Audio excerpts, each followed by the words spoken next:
আসসালামু আলাইকুম। মিতা মোস্তফা আমন্ত্রণ জানাচ্ছি এনটিভির মধ্যাহ্নের খবরে। সরকারের নির্ধারিত সময়সীমা অনুযায়ী ইসি নির্বাচন আয়োজনের প্রস্তুতি নিচ্ছে বলে জানিয়েছেন প্রধান নির্বাচন কমিশনার এএমএম নাসির উদ্দিন। সকালে রাজধানীর আগারগাঁও নির্বাচন কমিশন ভবনে একথা বলেন তিনি। নির্বাচন কমিশন ভবনে ভোটার তালিকা হালনাগাদে প্রয়োজনীয় ল্যাপটপ, স্ক্যানার সহ অন্যান্য সরঞ্জাম হস্তান্তর করে ইউএনডিপি। এ সময় প্রধান নির্বাচন কমিশনার বলেন, নির্বাচন কমিশন কোনো রাজনৈতিক দলের পক্ষ নিচ্ছে না, বরং সংবিধানের আওতাতেই কাজ করছে। এএমএম নাসির উদ্দিন বলেন, নির্বাচন কমিশন কোনোভাবেই রাজনীতিতে জড়াতে চায় না। দেশের জনগণ কমিশনের কাছে একটি অবাধ, সুষ্ঠু ও নিরপেক্ষ নির্বাচন আশা করে। সেই প্রত্যাশা পূরণে কাজ করছে কমিশন। মাননীয় প্রধান উপদেষ্টার ঘোষিত যে টাইম ফ্রেম, ওটাকে মাথায় রেখে আমরা কাজ করছি। আমরা রাজনীতির মধ্যে ঢুকতে চাই না। আমরা আইন কানুন বিধিবিধান সিস্টেমের মধ্যে থাকবো, একদম ক্লিন স্লেট। আমরা চাই যে একদম স্ট্রেট, যাতে সবাই একটা ফ্রি ফেয়ার গেম আমরা উপহার দিতে চাই। কতটুকু সংস্কার হবে, রাজনৈতিক দলগুলো তাতে ঐকমত্যে না পৌঁছালে নির্বাচন আয়োজন কঠিন হবে বলে মন্তব্য করেন প্রেস সচিব শফিকুল আলম। রাজধানীর প্রেস ইনস্টিটিউটে কৃষি বিষয়ক সাংবাদিক কর্মশালার উদ্বোধন শেষে তিনি কথা বলেন। সবচেয়ে ভালো নির্বাচন আয়োজনের লক্ষ্যে সরকার কাজ করছে উল্লেখ করে তিনি বলেন, দ্রুত সংস্কার কাজ সম্পন্নের জন্য রাজনৈতিক দলগুলোকে একমত হতে হবে। আওয়ামী লীগের ভবিষ্যৎ রাজনৈতিক দলগুলো ঠিক করবে জানিয়ে তিনি বলেন, সরকারের কোনো পরিকল্পনা নেই দলটি কেন নিষিদ্ধ করার। সরকারি কর্মকর্তা কর্মচারীদের মহার্ঘ ভাতা প্রদান যুক্তিযুক্ত সিদ্ধান্ত জানিয়ে প্রেস সচিব বলেন, আশপাশের দেশের সাপেক্ষে চিন্তা করে ভাতা প্রদানের সিদ্ধান্ত নেওয়া হয়েছে।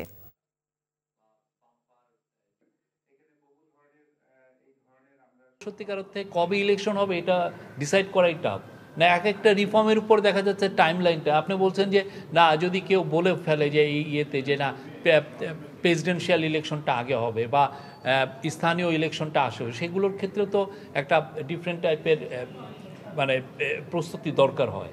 তো ওই পুরো প্রস্তুতিকে সামনে রেখেই চিফ অ্যাডভাইজার দুইটা টাইম লাইন দিয়েছিলেন।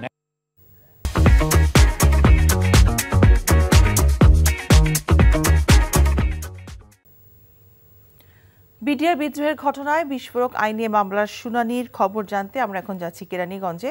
সেখানে আছেন আমাদের senior correspondent apple Shahriar.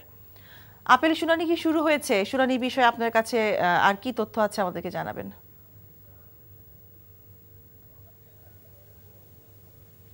BDR বিদ্রোহের ঘটনায় বিস্ফোরক দ্রব্য যে আইনের যে মামলাটি, সে বিচারিক কার্যক্রম শুরু হয়েছে এই আধা ঘন্টা আগে শুরু হয়েছে। তো এখন মূলত হচ্ছে রাষ্ট্রপক্ষের যে সাক্ষ্য গ্রহণ অনুষ্ঠিত হচ্ছে। সাবেক মেজর হচ্ছে ইকবাল, উনি স্বাক্ষর গ্রহণ অর্থাৎ তিনি সাক্ষী দিচ্ছেন। মূলত হচ্ছে সে সময় তিনি ঘটনাস্থলে ছিলেন এবং তার যে ছোট ভাই এই বিদ্রোহে নিহত হয়েছেন।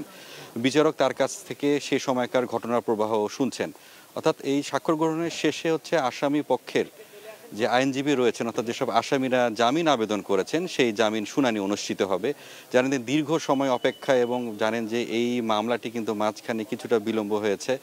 আবার যেহেতু বিচারিক কার্যক্রম শুরু হয়েছে, আসামি পক্ষের আইনজীবীরা এবং তাদের যে স্বজনরা, আসলে প্রধান কেন্দ্রীয় কারাগারের যে বাইরের যে ফটক রয়েছে, সেই ফটকে কিন্তু অনেক স্বজনরা অপেক্ষা করছে, আমি দেখতে পেয়েছি। তারাও আশায় আছেন যে যখন জামিন শুনানি হবে, অর্থাৎ জামিন শুনানির পর হয়তো বা তারা জামিন পাবেন বলে তারা আশা করছেন। এবং আসামি পক্ষের আইনজীবীরাও বলছেন যে তারা প্রত্যাশা করছেন যে তাদের দীর্ঘ সময় অর্থাৎ 16 বছর যারা মূলত হচ্ছে হত্যা মামলার যারা আসামি ছিলেন এবং সে হত্যা মামলা যারা খালাস পেয়েছেন এবং বিভিন্ন সমাজে কারাভোগও তাদের শেষ হয়েছে, তারা আবার একই বিস্ফোরক এই আইনেও মানে মামলায় যারা আসামি রয়েছেন, তো তাদেরটাই আজকে শুনানি নিবেন বলে জানিয়েছেন বিচারক। অর্থাৎ তারা দীর্ঘ সময় 16 বছর তারা কারাভোগ করেছেন এবং তারাও আশাবাদী যে অর্থাৎ যখন এই রাষ্ট্রপক্ষের সাক্ষ্য গ্রহণটি শেষ হওয়ার পরে যখন আসলে জামিনের শুনানি হবে, অর্থাৎ শুরুতেই যেহেতু হচ্ছে যারা আগের মামলায় যারা কারাভোগ শেষ করেছেন এবং যারা বিচারিক কার্যক্রম যাদের শেষ হয়েছে, তাদেরটাই মূলত আজকে সেই শুনানি হবে বলে আমি জানতে পেরেছি। মূলত একটু যদি বলে রাখি যে এই বিস্ফোরক যে আইনের মোট আসামি হচ্ছে 834 জন, যার মধ্যে 53 জন মারা গেছেন এবং 21 জন যারা রয়েছে তারা আসলে পলাতক। কেরানীগঞ্জ থেকে জানছিলাম বিডিআর ঘটনায় বিস্ফোরক মামলার শুনানির খবর। চাঁপাইনবাবগঞ্জের শিবগঞ্জ উপজেলার চৌকা সীমান্তে গাছ কাটা নিয়ে ভারত এবং বাংলাদেশের দুই গ্রামবাসীর মধ্যে সংঘর্ষের পর এলাকায় থমথমে পরিস্থিতি বিরাজ করছে। ফের সংঘর্ষ এড়াতে দুদেশের সীমান্তরক্ষী বাহিনী বিজিবি এবং বিএসএফ এর টহল জোরদার করা হয়েছে। চাঁপাইনবাবগঞ্জ থেকে শহীদুল হুদা অলোকের পাঠানো রিপোর্ট। বাংলাদেশ ভারত সীমান্তে চলমান অস্থিরতার মাঝেই দুদেশের গ্রামবাসীর মধ্যে সংঘর্ষ। শনিবার দিনভর উত্তেজনা উত্তপ্ত পরিস্থিতির পর এখন অনেকটা শান্ত সেই সীমান্ত। চাঁপাইনবাবগঞ্জের শিবগঞ্জ উপজেলার চৌকা সীমান্তে রোববার সকাল থেকে দেখা যায় সাধারণ মানুষের সীমিত চলাচল। কৃষক শ্রমিকরা কাজ করছেন জমিতে, তবে স্থানীয় অনেকের মধ্যে রয়েছে চাপা আতঙ্ক। এদিকে বাংলাদেশ ভারত সীমান্তে সতর্ক অবস্থানে রয়েছে দুদেশের সীমান্তরক্ষী বাহিনী। জোরদার করা হয়েছে টহল। সীমান্ত এলাকায় উত্তেজনা হলে আলটিমেটলি এই এলাকার কৃষকের ক্ষতি হচ্ছে। তো এই এলাকায় যেন উত্তেজনা না হয়, উত্তেজনা প্রশমিত করার জন্য আমরা কাজ করছি এবং বর্ডারে এটাই আমাদের কাজ, যে কোনো পরিস্থিতি নিয়ন্ত্রণ করার জন্য BGB we are train for this. BGB ও এলাকাবাসী জানান, শনিবার ভোরে শিবগঞ্জের বিনোদপুর ইউনিয়নের চৌকা ও কিরণগঞ্জ সীমান্তের মাঝামাঝি এলাকায় বাংলাদেশি দুই যুবক ঘাস কাটতে গেলে ভারতীয় অংশের গমের ফসল নষ্ট করার অভিযোগ তুলে তাদের মারধর করে ভারতীয়রা। এরপর দুদেশের গ্রামবাসীর সংঘর্ষে আহত হয় 4 বাংলাদেশি। এ সময় সীমান্তের ওপার থেকে বাংলাদেশিদের উপর ককটেল ও সাউন্ড গ্রেনেড ছোড়া হয়। বিকেলে বিএসএফ বিজিবির মধ্যে পতাকা বৈঠকের পর পরিস্থিতি শান্ত হয়। NTV news desk.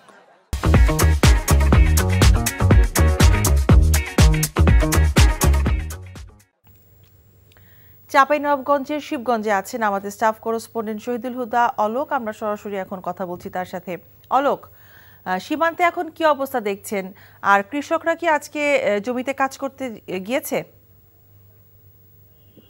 হ্যাঁ মিতা, আপনাকে জানিয়ে রাখি, আমি এখন বিনোদপুর ইউনিয়নের চৌকা সীমান্তের এলাকায় অবস্থান করছি।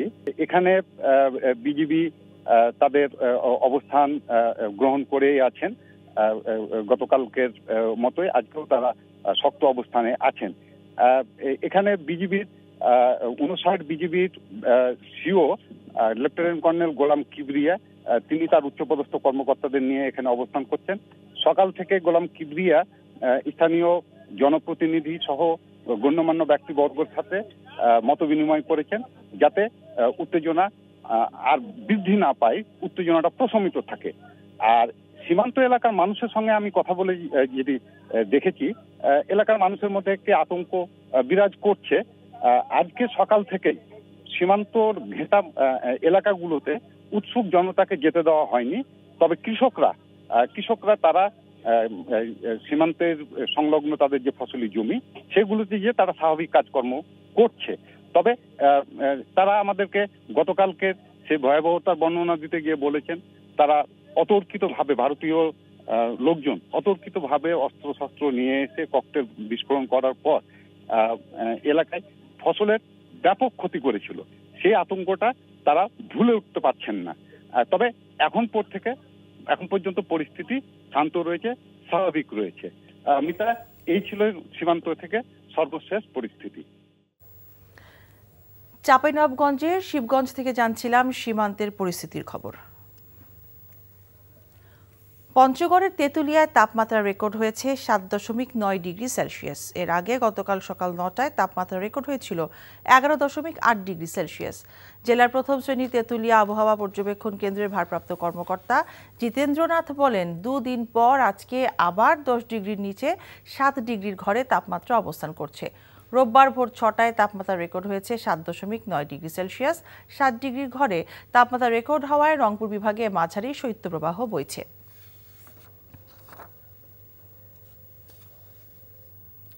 এই ছিল মধ্যাহ্নের খবরে। এই খবরের ভিডিও সহ আপডেট জানতে ভিজিট করুন এনটিভি অনলাইন www.ntvbd.com। এছাড়াও এনটিভি জনপ্রিয় সব অনুষ্ঠান ও খবরের আপডেট জানতে ভিজিট করুন আমাদের ইউটিউব ও ভেরিফাইড ফেসবুক পেজ।